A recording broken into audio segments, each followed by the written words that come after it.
Les habla Ezequiel Trapper, es un placer tenerlos del otro lado. Muchas gracias por escuchar este programa cada vez que está en el aire, que son 2 veces por semana. Le pedimos disculpas el pasado jueves no pudimos estar con todos ustedes, pero estamos otra vez más.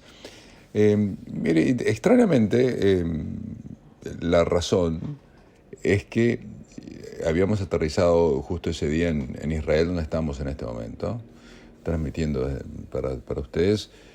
Y lo que yo no esperaba al aterrizar fue encontrarme con que Australia, el país donde yo más tiempo pasé en mi vida, esté en la primera plana de todos los diarios de aquí y del mundo. Y por un tema relacionado con el lugar al cual yo acababa de aterrizar. Y eso yo no podía entender hasta que me empezaron a llegar los mensajes.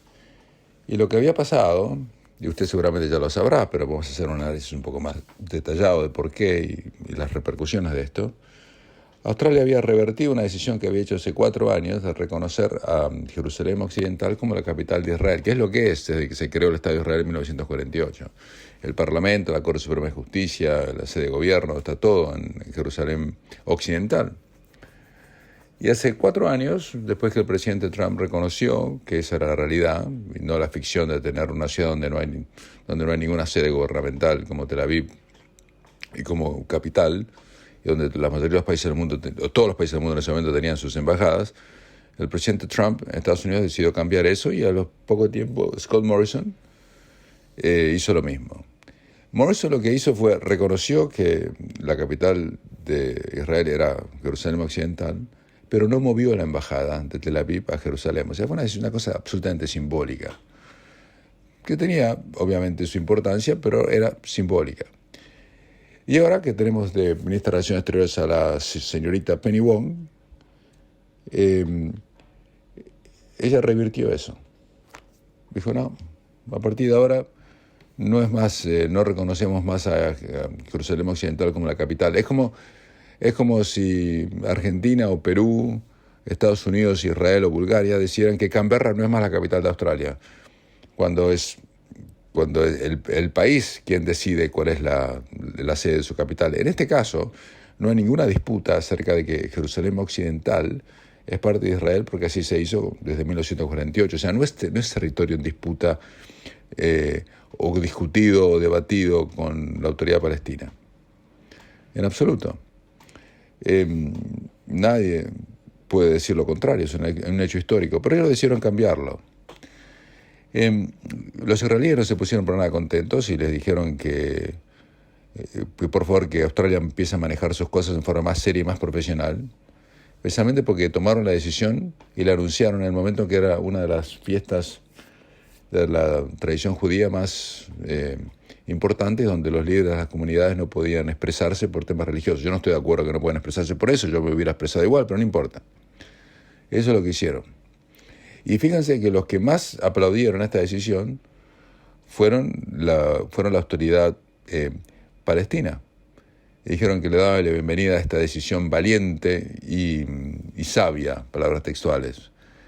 El líder de la autoridad palestina, Mohamed Abbas, está en su 18º año de su periodo de 4 años. Esto no es un error mío. No, lo eligieron por 4 años, pero se quedó por 17 o 18. ¿No? Para tener una idea cuál es el nivel de democracia que existe del otro lado. Pero, ¿por qué hizo esto un gobierno laborista? Bueno, el gobierno laborista hace mucho tiempo, antes de que sean gobierno, como partido, estaban bregando por esto. ¿Por qué? Porque ellos necesitan los votos musulmanes en los distritos del oeste de la ciudad de Sydney. Que ya los tenían en realidad, pero es una manera de devolverles el apoyo. Pero es una medida que si uno se pone a pensar, tiene un contenido ideológico, no tiene un contenido que está a favor de los intereses de Australia. Le voy a explicar por qué. Israel es uno de los países tecnológicamente más avanzados del planeta. No hay ningún país en el mundo que tiene más compañías que cotizan en el Nasdaq, que es el índice tecnológico de Nueva York más grande del planeta, que Israel. Fíjense, un país de apenas 9 millones de habitantes, ¿no? Y además, Israel tiene un servicio de inteligencia más sofisticado del planeta por obvias razones.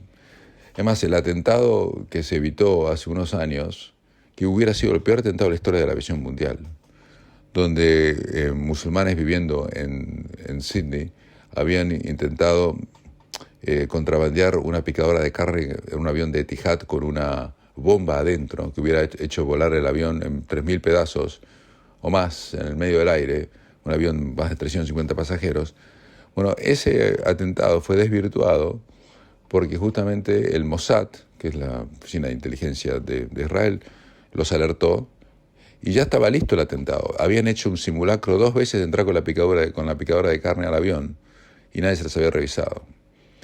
Hubo una filtración, el Mossad se enteró, le avisó a Australia y Australia pudo evitar esto.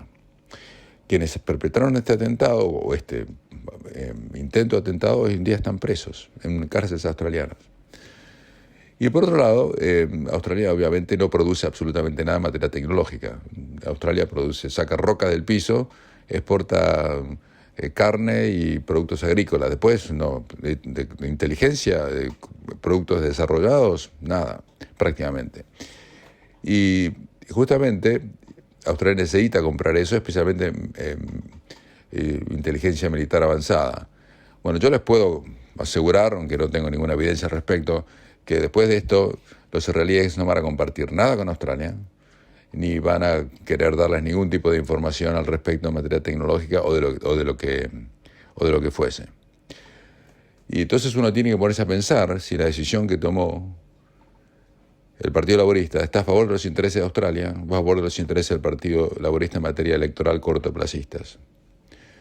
Y de ese punto de vista yo lo estoy mirando, porque la política exterior de un país se hace en base a sus intereses, no en base a sus simpatías y mucho menos a elementos claramente antisemitas que existen dentro del Partido Laborista, que son muy conocidos y que tienen lobistas muy claros a la cabeza, como Bob Carr, el ex premio de New South Wales, que es el que encabeza todo esto.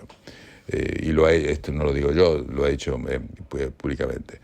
Pero o sea que esta medida del gobierno laborista es una medida que está, en mi opinión, contraria a los intereses de Australia. Además es puramente simbólica, porque no es que estamos viendo la embajada sigue exactamente en el mismo lugar. Es una medida estrictamente ideológica que en realidad no avanza los intereses australianos en nada, porque le voy a decir una cosa, ¿qué es lo que le puede dar la autoridad palestina a Australia? Nada, literalmente nada. Además, Israel ya hizo las paces con los países del Golfo, lo hizo las paces con Bahrein, hizo las paces con Emiratos Árabes Unidos, a través de los acuerdos de Abraham que se hicieron en los últimos días o meses de la administración de Donald Trump. O sea que la cosa ya no es lo que era antes entre buenos y malos. Dentro del mismo mundo árabe hay una enorme diferenciación entre los intereses chiitas y los intereses sunitas. Arabia Saudita, que tiene muy buenas relaciones con Israel, en este momento pasaron a tener relaciones diplomáticas abiertas, junto con Emiratos Árabes Unidos, junto con Bahrein y Kuwait, son sunitas y están enfrentados a los chiitas. ¿Chiitas quiénes son? Los iraníes. Y los iraníes, junto con Qatar, los qatares son chiitas también, están enfrentados a muerte, literalmente, con los países que le acabo de nombrar antes. A punto tal que en un determinado momento no había ni vuelos entre Emiratos y Qatar, que es como si no hubiera vuelos de Sydney a Canberra, porque el tiempo de vuelo creo que es inferior todavía, ¿no? Así que Israel, en este caso por Australia, ha metido las narices a algo que no tenía nada que hacer y lo ha hecho simplemente demostrando su beta antisemita. Y en ese sentido le quiero recordar una cosa. Cuando estuve en Jerusalén, y puse una foto ahí en mi página de Facebook, visité lo que se llama el Museo del Holocausto, que se llama Yad Vashem. Yo había estado varias veces, les soy sincero, y encontré algo que me llamó la atención, un enorme cartel sobre Australia. Y el cartel decía, o reproducía, una frase de la diplomacia australiana antes de que empezara la Segunda Guerra Mundial o durante la Segunda Guerra Mundial, cuando a los judíos los mataban como si fuesen ganado a niveles industriales en campos de exterminio que ustedes conocen, ¿verdad? Bueno, en ese caso, la frase del gobierno de Australia es: Australia no tiene un problema racial y por esa razón no queremos importar ninguno. Y le cerraron la puerta a los refugiados que se escapaban de Hitler y del aniquilamiento seguro durante la Segunda Guerra Mundial. Eso que hizo Australia en esa época es consistente con lo que hizo Australia la semana pasada. que les gusta bien, yo les estoy mostrando la historia, después cada uno saque sus propias conclusiones. Hacemos una pequeña pausa y continuamos en este programa. Fíjese en cuanto a lo que le decía hace unos instantes, me hubiera gustado que esa frase que aparece en el Museo del Holocausto, que es una frase completamente verídica y que se dijo en su momento, está registrada, evidentemente no lo tienen en cuenta cuando le quieren forzar a la gente a que acepte el welcome to country de los aborígenes como si fuera algo realmente sagrado. Bueno, en ese momento no era welcome to country, era get off my country and don't even come if we're going to kill you. Así era. Bueno, es así. Pero Australia está cambiando en muchos sentidos. Usted fíjese lo que pasó con el patrocinio del deporte femenino muy conocido que es netball. Una de las mujeres más ricas del mundo y de Australia, obviamente Gina Rinehart, les había ofrecido, ya que el netball tiene enormes problemas de financiación, $15 millones de su propio bolsillo para patrocinar el deporte. Y Netball Australia, a través de sus jugadoras, que deben tener el coeficiente intelectual equivalente al número de zapatos que usan, 11 o 12 como máximo, imagino, quizá 8, decidieron no aceptar el patrocinio porque decían que no estaban de acuerdo con los valores de Gina Rinehart y que tiene una empresa minera, obviamente se llama Hancock Prospecting. Una jugadora indígena, una burrita que se llama Donnell Wallam, dijo que se sentía incómoda vistiendo un uniforme con el logo de Hancock Prospecting por un comentario que había hecho aparentemente el padre de Gina Rinehart allá por la década del 80. Bueno, el problema es que se quedaron sin dinero, porque ni bien Gina Rinehart escuchó que le escupían en la cara al dinero que ella generosamente y sin ninguna obligación les iba a dar, dijeron, bueno, no es que no les doy 15 millones, no es que voy a reducir lo que les voy a dar, no les voy a dar absolutamente nada, como yo hubiera hecho exactamente lo mismo. Y utilizó un eufemismo, dijeron que no quiere ella agregar nada a lo que es la falta de unidad dentro de los problemas que tiene el netball en Australia. Por otro lado, dijeron que consideran innecesario que organizaciones deportivas sean usadas como vehículos para causas sociales o políticas, porque dijeron que este es un deporte que tiene que estar solamente enfocado en la competición limpia y con atletas dedicados a mejorar sus condiciones deportivas para tener un mejor rendimiento en la cancha. Y segundo, esto no tiene nada que ver con las causas políticas de algunas de las jugadoras que pueden esgrimir. Además, claro, Hancock Prospecting producen iron ore, hierro. Si usted ve un partido de netball, yo no miro por el deporte me parece espantoso, pero si lo ven, ustedes se van a dar cuenta que tiene aros, ¿vio? Para que la pelota caiga. Bueno, ¿cómo cree que se hacen los aros? ¿Cree que se hacen de plástico, que los fabrican en el desierto con ramitas? No, usan justamente hierro. Y entonces, es tan ridículo lo que están haciendo por así. Pero Australia ha cambiado, pero cambió para peor en ese sentido. Se ha convertido casi en un territorio de una corrección política tan absurda, rígida, donde prácticamente una voz de oposición es titulada como racista, fascista, llamen el nombre que quieran. Es así. Y hasta punto tal que no es esto solamente lo que ha ocurrido, también en el cricket, el capitán del equipo de cricket de Australia dice que está rechazando ciertos sponsors de compañías que no le parecen que están alineados con sus valores. A punto tal que había una compañía de electricidad que se llamaba, creo que Alinta, ellos dijeron que no iban a hacer el patrocinio del cricket y dijeron basta, no lo vamos a partir de ahora, no lo vamos a aceptar. O sea, ¿qué es lo que ha pasado de repente en una sociedad que era libre hasta hace poco para que de repente lleguemos a esto? Por supuesto, cualquier deportista en Australia puede decirle y expresarse lo que quiera, ¿no? Pero ahora el capitán de cricket, que se llama un tal Pat Cummins, no quiere, reitero, hizo públicamente que una compañía de electricidad que están, en su opinión, en contra de lo que hay que hacer en materia de cambio climático, sea el sponsor del equipo. ¿Y a quién cuerno le importa lo que este cabeza de madera puede pensar?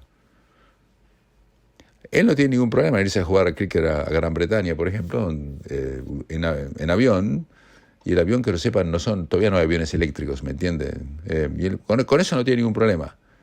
Además, le aclaro, la camiseta está hecha de cricket, está hecha de poliéster, que tiene aceite. Cuando viaja, además, en avión, viaja en primera clase. Los zapatos que usa también están hechas de aceite. Las suelas están hechas con carbón. O sea que toda una hipocresía total. O sea, pero es como que si hubiera una especie de submundo de gente bruta que, por tener una ideología que ni siquiera ellos podrían expresar y enunciar correctamente, están destruyendo aquello que en realidad les da de comer. Y están cambiando la filosofía y la moral de un país que hasta hace poco era libre, normal, y que ahora se ha convertido, lamentablemente, cuando uno lo mira cada vez más a la distancia, felizmente, en un país mezquino, chiquito, y cuyo nivel de vida, se los puedo garantizar, está descendiendo y va a seguir descendiendo pronunciadamente si esto continúa. No tengan ustedes la menor duda. Lo que, como decía Atahualpa Yupanqui, lo que se dice con el pico se aguante con el cuero. Y si siguen escupiendo para arriba, usted sabe lo que va a pasar. Hacemos una pequeña pausa y continuamos. Estaba leyendo un artículo publicado en el diario Daily Telegraph en Sydney por un periodista que se llama Joel Hildebrand, a quien yo conozco. Usted lo habrá visto por televisión. Yo lo conozco personalmente. Yo tuve algunas charlas con él cuando vivía en Australia. Y publica un artículo basado en la primera investigación seria que se hizo acerca de la respuesta australiana al COVID. La investigación la llevó a cabo una fuente independiente liderada por Peter Shergold, que es uno de los más destacados servidores públicos en el país y que ahora es el chancellor de la Universidad de Western Sydney, una persona respetada en ambos campos de los partidos políticos importantes. Y la conclusión que se llega es que, primero, los lockdowns, los confinamientos, no sirvieron, que jamás debieron haberse cerrado las escuelas, que jamás debieron haberse cerrado las fronteras, y que la gente de menos ingresos fue la que más sufrió las consecuencias de estas políticas insensatas. Y el artículo, o el estudio, mejor dicho, que lo hizo junto con otros 100 científicos, dice que es prácticamente lo que nosotros decíamos en estos programas de radio durante toda la época del COVID. Lo más terrible que se hizo en un momento dado fue cerrar los colegios, porque dejar sin educación a los chicos fue una cosa inexplicable, criminal, diría yo, prácticamente. Algunos chicos desaparecieron del sistema escolar. Hay más de 7.000 chicos en Australia que nunca volvieron al colegio. El reporte tiene más de 100 páginas, les aclaro, ¿no? Y dice que los colegios siempre debieron haber estado abiertos porque era absolutamente ridículo cerrar todo el sistema educativo, especialmente cuando había información concreta que indicaba que las escuelas no eran un lugar de donde se podía expandir el virus en forma masiva. Y que eso va a tener consecuencias en los años futuros gravísimas. Y también, obviamente, bajó claramente el nivel educativo de esa gente. En relación a los confinamientos y a los cierres de fronteras y otras restricciones, ellos consideraron que eran efectivamente inhumanas y solamente debieron haber sido implementadas como una medida de última consecuencia, last resort. No utilizarlo como el caballito de batalla, ni bien ocurrían 3 casos positivos, como hicieron los políticos irresponsables e insensatos que tuvimos y tienen todavía. Porque Dan Andrews, uno de los peores y uno de los principales, va a ser reelecto como gobernador del estado de Victoria. Y cuando yo me entero que Dan Andrews, a pesar de los desastres que hizo, las barbaridades que cometió en materia de COVID, todavía la gente lo va a votar, realmente me da ganas de decirle a la gente que vive en Victoria, realmente embrómense, se lo merecen, hagan lo que quieran. Si encima lo van a votar de vuelta, está bien, como los argentinos que votaron a los kirchneristas, que yo te sienta lástima por ellos. No, ya sabían lo que estaban votando, esto es lo mismo. Además, el reporte dice que estas reglas, muchas veces formuladas, de alguna manera carecían de justicia y equidad y compasión. Y ni hablar de aquella que nos afectó a casi todos los inmigrantes, donde nos prohibieron salir del país directamente, ¿no? Acuérdese. Esta investigación fue exhaustiva, se consultó a más de 200 expertos en materia de salud, a epidemiólogos, a gente de grupos de comunidad, a economistas, a gente de negocios. Recibieron más de 160 submissions o presentaciones y incluyeron más de 3.000 horas de investigación y análisis de la información. Por supuesto, las comunidades más pobres fueron las más afectadas por esto que ha ocurrido. Usted fíjese, pasaron 2 años y medio de que empezó esta locura que cambió al mundo, y especialmente Australia y Nueva Zelanda. Son los dos países que más cambiaron por la agresiva política represiva que asumieron para lidiar con la pandemia. Yo en el 2021, yo no viví la pandemia. Yo me fui a Australia en marzo, regresé brevemente para cuando me pusieron en cuarentena, que fue una de las peores experiencias de mi vida allá por julio, y ni bien me salí de cuarentena dije, yo en este país no quiero vivir nunca más. Por 2 razones. Porque yo creo que un país no es lo que hace. Un país es lo que tolera. Y si los australianos toleraron eso, yo no quiero saber más nada con ellos. Ellos toleraron eso. Toleraron el cierre de fronteras de Queensland con New South Wales, toleraron el cierre de salida del país. Si toleran eso, no es una sociedad, yo no quería saber absolutamente nada. Por supuesto, yo tengo una determinada posición que me permitió hacerlo, familiar, económica, lo que fuese. Pero nadie tiene que hacer lo que hice yo. Nadie hace mal en quedarse. Porque, claro, Australia sigue siendo, comparativamente con otros países, sin hablar con los países de Sudamérica, uno de los mejores países del mundo. No cabe ninguna duda al respecto. Yo no soy necio para decir lo contrario. Pero ya no es ni de cerca lo que fue. Ni de cerca lo que fue. Y estos artículos que no los escribí yo, estos estudios que no los hice yo, están de alguna manera corroborando y validando lo que yo les decía durante esos 2 enormes largos años, donde tuve el privilegio de poder estar en contacto con todos ustedes, y lo voy a seguir estando. Hacemos una pequeña pausa y continuamos. Hay una de las cosas que más me ha llamado la atención, esto no tiene nada que ver con lo que hablamos hace un momento, es la hora de comer, la cena especialmente. En los países anglosajones yo me fui muy joven de Argentina, me acostumbré a comer a las 5:30, 6:30 de la tarde. Los latinoamericanos, españoles y demás, no comen antes de las 8:30, 9, 10 de la noche. Yo siempre me quejé de eso, que me parecía una barbaridad. Cada vez que visitaba Argentina estaba loco, pues me invitaban a comer a 9:30 de la noche y yo decía, mira, yo a esa hora ya cené hace largo rato, así que me invitaban a tomar un café mejor, pues yo a esa hora no voy a comer. Me miraban como si fuera un loco, pero les voy a contar una cosa. Un estudio científico realizado en Boston descubrió que comer a altas horas afecta el grado de energía, apetito y vías moleculares en el tejido adiposo. En pocas palabras, hace que la gente sea más gorda. Pocos estudios han investigado exhaustivamente los efectos simultáneos de comer tarde en los 3 factores principales que involucran a la regulación del peso corporal y por lo tanto el riesgo de generar obesidad. Primero, la regulación de la cantidad de calorías que se consume.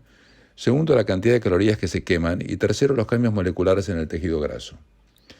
Un nuevo estudio proporciona evidencia experimental que comer tarde provoca una disminución del gasto de energía, aumento del hambre y cambios en el tejido adiposo que combinados pueden aumentar el riesgo de obesidad. La obesidad es mucho más grave que el COVID, claro. Afecta aproximadamente al 42% de la población adulta en los Estados Unidos, y en Australia anda por ahí también, y contribuye a la aparición de enfermedades crónicas como cáncer, diabetes y otras afecciones. Incluso más del 50%, por ejemplo, la Argentina tiene exceso de peso. La investigación fue hecha en el hospital que se llama Brigham, en los Estados Unidos, y descubrió que comer afecta significativamente nuestro gasto de energía, apetito y vías moleculares en el tejido adiposo. O sea que, en pocas palabras, comer tarde es malo para uno. Porque, por ejemplo, yo cuando como, usted supone también, si come temprano, después sigue viviendo, va a caminar, hace cosas, quema algo de la grasa que comió a la noche, a la noche hay que comer realmente liviano, y después duerme mejor, porque no se va al estómago a dormir con el estómago lleno. Pero por alguna razón desconocida para mí, en los países sudamericanos y en España se come tardísimo, y no me pregunten por qué.